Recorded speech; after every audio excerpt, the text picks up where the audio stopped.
Airlines. Empire is a airline that's based in North Idaho, and we operate a very good-sized fleet of ATRs and Cessna Caravans for FedEx as a FedEx feeder carrier, and we also operate for Hawaiian Airlines out of Honolulu, operating both passengers and soon to be some freight service out of the island.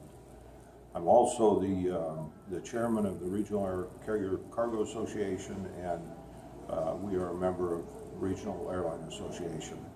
And in those roles, plus in our business, I spend a lot of time analyzing and pursuing the pilot shortage that we have in the United States today. In fact, it's becoming a worldwide crisis. And I'm very, very concerned that we are rapidly running out of pilots and that we are not doing enough, or we do not have the right tools to start getting the pipeline full again. There's a variety of things that have caused this. One is regulation by Congress that has kind of broken the chain of how young pilots gain experience in flight time so they can move on up into wherever their chosen career will take them.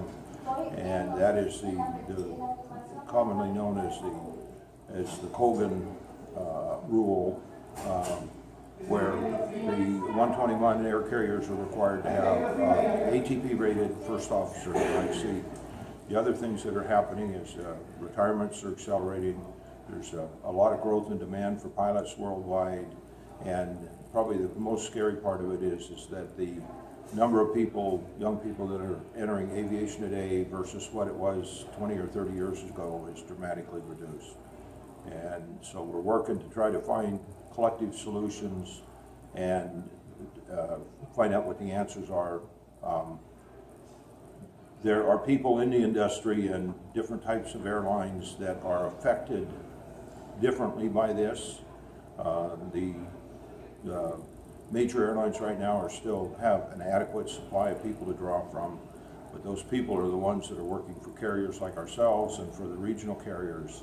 And that source for replacements for those pilots as they're hired and move up into the major airlines is extremely limited right now.